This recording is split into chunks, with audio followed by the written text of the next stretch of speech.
So today I'm going to talk about the brand Victoria's Secret. So I know there's a lot of controversy that surrounds the owner of the brand and the brand itself, especially since like 2019.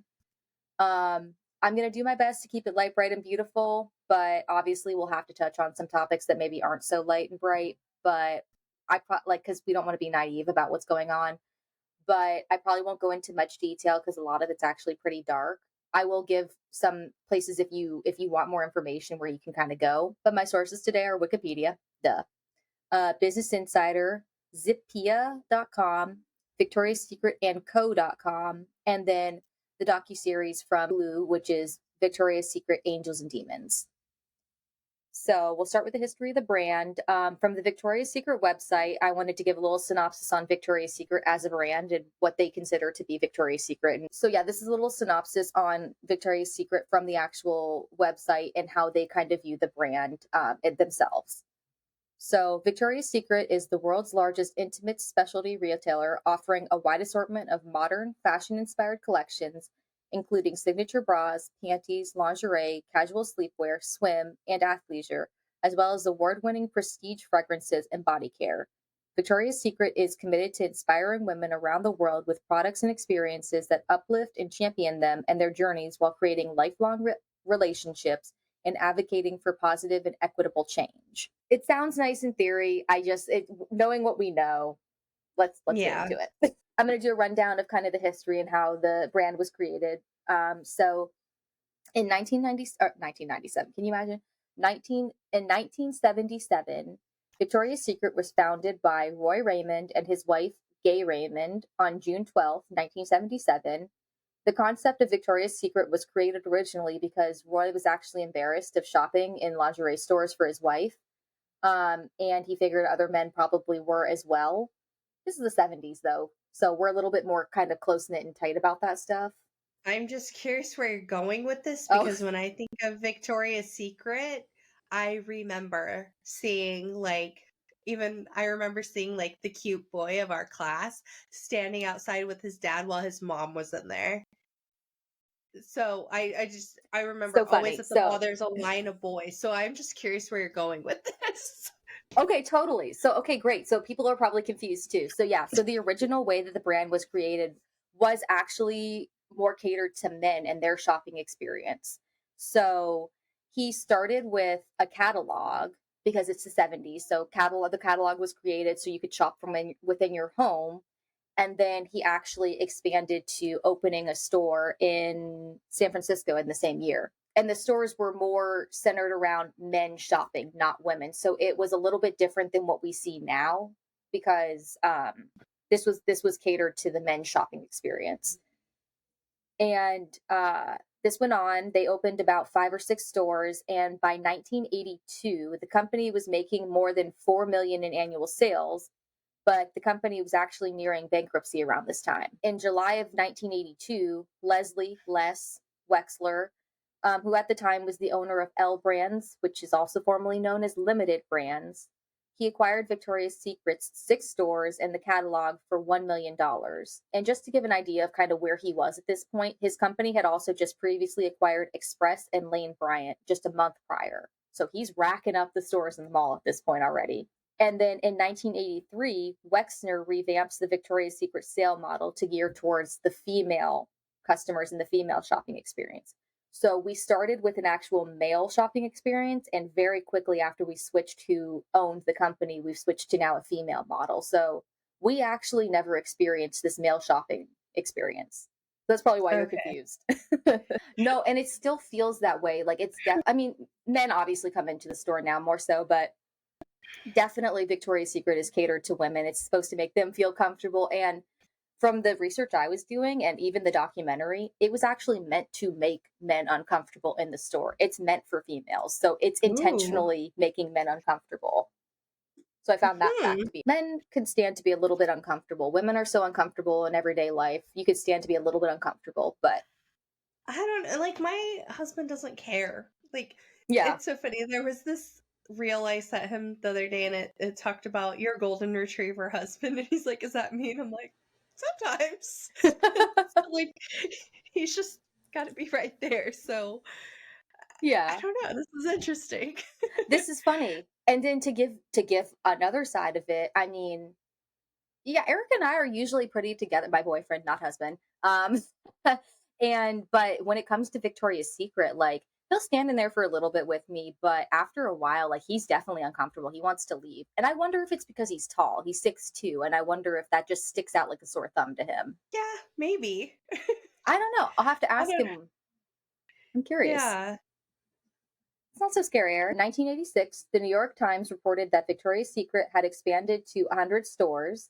And at the time, Victoria's Secret was also the only national chain that was devoted solely to lingerie in 1986. 1987, Victoria's Secret was reported to be among the best selling catalogs. I remember the catalogs. I know I obviously 1987, but I remember them in the 90s and 2000s. Do you remember the free panty thing that you always got in the catalog and you could go get your free panty? Yes. Oh, so Yeah. good. So good. It was always a good day when my mom had a couple of them because she would harbor them for a while and she'd be like, I got an extra one. You can have this one. Jumping to the 90s, 1993, Victoria's Secret introduces the Miracle Bra that sold 2 million bras within the first year. And 1994, Victoria's Secret faces direct competition of its Miracle Bra when Sara Lee comes out with Wonder Bra. Also in 1994, the talks of a fashion event began between Les Wexler and Ed Razik. 1995, the first Victoria's Secret fashion show was held in New York City, featuring models such as Frederique Vanderwall and Beverly Peel. In 1997, the idea of the Victoria's Secret Angel starts emerging after a commercial featured Helena Christensen, Karen Mulder, Daniela Pestova, Stephanie Seymour, and Tyra Banks to promote the company's Angels underwear collection. 1999, the annual fashion show aired for the first time online.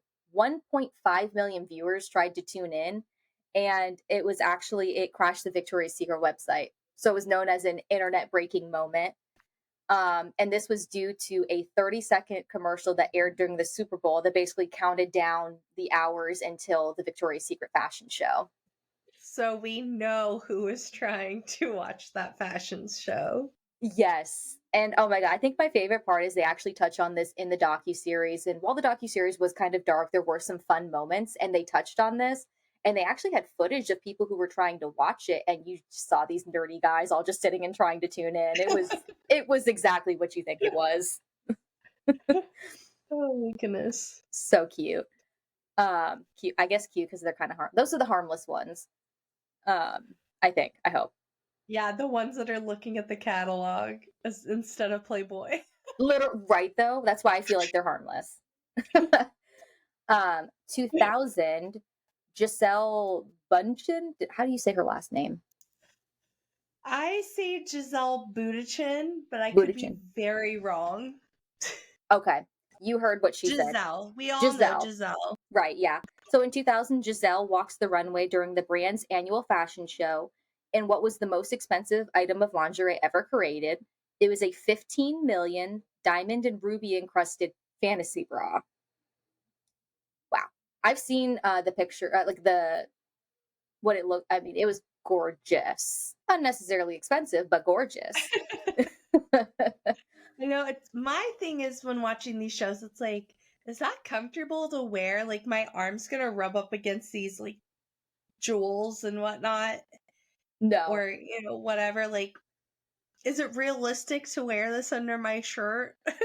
exactly. No, that was the thing is like the fashion show was never really fashion, like it was never real like ready to wear fashion. It was just like unobtainable Yeah. fantasy, which was the whole point of like why they created the fashion show, which was its demise obviously, but we'll get there. We'll get there. Also at this time in 2000, we had Sharon Jester Turney become the CEO of Victoria's Secret Direct. So she was the head of the company's catalog business. And then in 2002, Victoria's Secret announces the launch of Pink, a new brand that was aimed to appeal at younger girls. So that's our 2000 era. I wanted to get us here. I remember. Yes. So also from the Victoria's Secret website, they gave a little synopsis about Pink, their brand. So I wanted to pop that in here. So, Pink is a lifestyle brand that focuses on celebrating and supporting the power of community, fostering positive mental health among young adults, and being kinder to the planet. Together with our customers, Pink honors diversity, equity, and inclusion, self confidence, and individuality. Our products are made to feel good both inside and out and include bras, panties, loungewear, knit tops, activewear, accessories, beauty, and more. Yeah, I feel like this one was more realistic in what they were saying because I remember there was a lot of, at least back in the early 2000s, a lot of like do good, go green. I remember they were a part of a lot of philanthropy. Mhm. Yeah, Um, I think a lot of companies were I remember if you remember Roxy, they had that shirt, "Clean Your Beach." I wanted it so bad. I've yeah. even looked, like, recently to see if I could get, like, an old one. And you can't find it? No, but Oh, I'm sure it's, like, a cheapy, terrible quality t-shirt, but okay. So on October 16th, 2002, Victoria's Secret announces the launch of Pink. This product line was originally aimed towards tween girls aged 10 to 12, but soon evolved to its official target demographic of teen girls and college aged women. Something just feels weird about the tween. Like, teen is okay to yeah, me, but I don't like the tween. when you said 10 to 12, I'm like, "I what?" Yeah, totally turned me off. I was like, that's too young to I be was pulling getting my people. underwear at Target. That's what I'm saying. I was like, who's taking a 10-year-old to go buy expensive Victoria's Secret underwear? Yeah, As I stated earlier, the Pink brand sells underwear, swimsuits, loungewear, sleepwear, beauty products, and accessories. The brand's products first started appearing in select stores around late 2003. And by July of 2004, there was a full chain wide rollout, and Pink was officially everywhere. The brand's main competitors include Abercrombie and Fitch and Aerie by American Eagle, as they both hold a part of the lingerie market for young demographics. So, Pink introduced a college line that focused on brand recognition through public university athletics. And this line was started in 2008 under the leadership of Richard Dent. The college line was promoted through college tours, which, from what I remember, were basically like pop up shops, and then they yeah. featured entertainment. One of them being, for example, I guess one of the most prominent ones was at the University of Nevada, Las Vegas, and Iggy Azalea performed. That's pretty badass. What a throwback, Iggy Azalea. She was big when you and I lived together. Yes.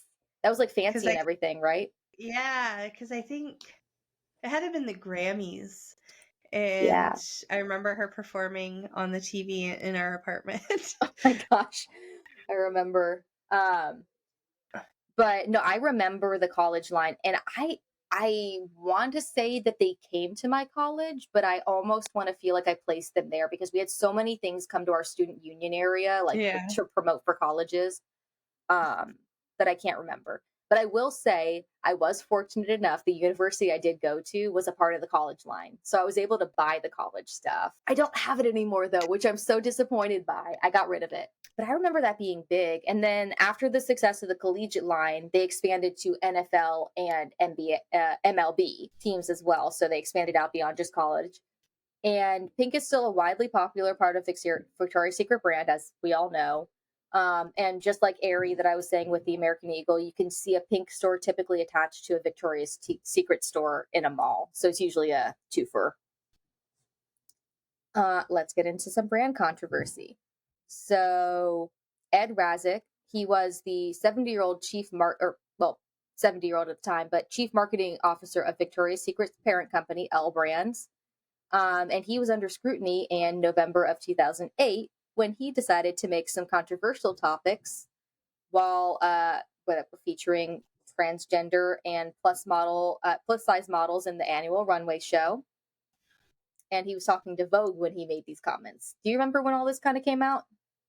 no, you said he had them in the show, or he made comments about them? Made comments, yeah. So basically, they were Okay, asking about like the transition of what they were going to do with the fashion show going forward. Were they going to include transgender and plus size models? And he basically made some controversial remarks about how he basically didn't want to include them in, essentially.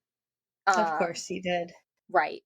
And his comments. obviously pissed a lot of people off, and people demanded his resignation.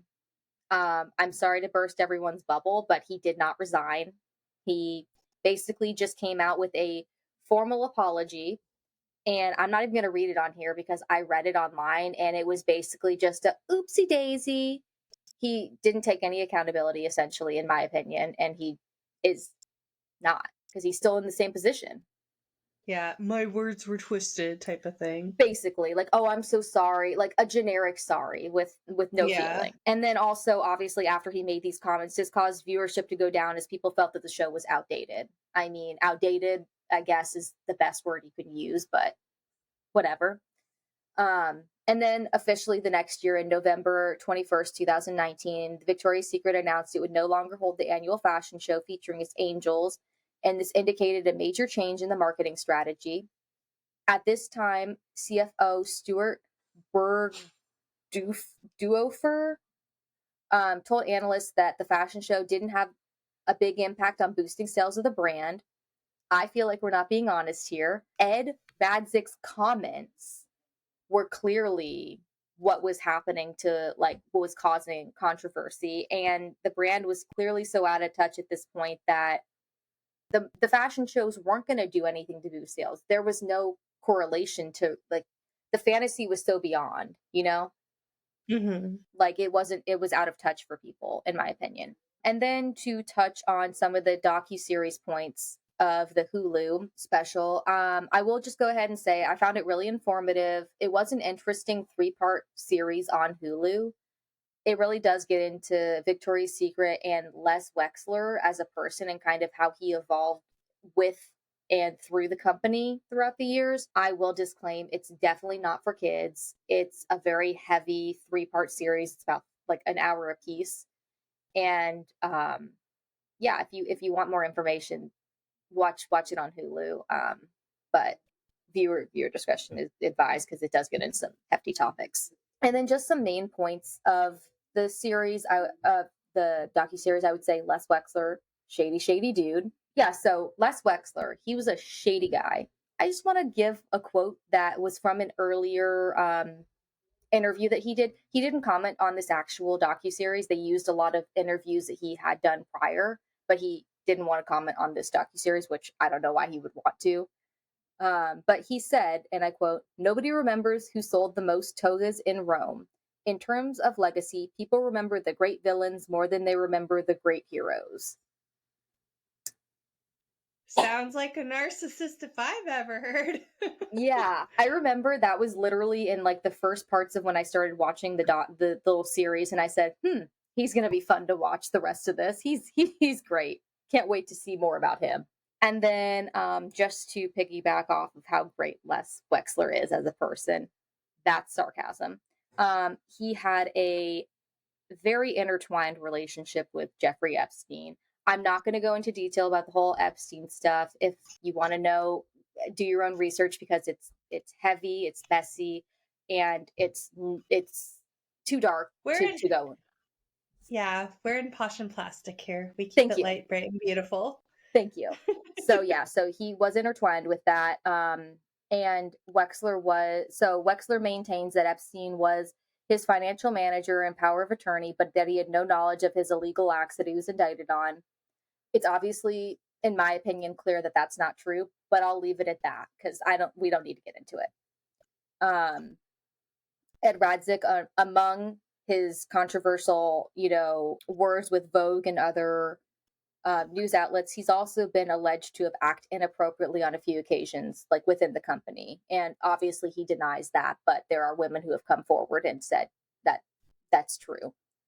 So he's just about as gross as I would say Les is, in my opinion. Victoria's Secret was also telling its models that they needed to lose weight consistently. An example being Tyra Banks being told that she needed to lose weight because she was curvy. So she was around like 113 to 15 pounds at this point, and they were still telling her to lose weight.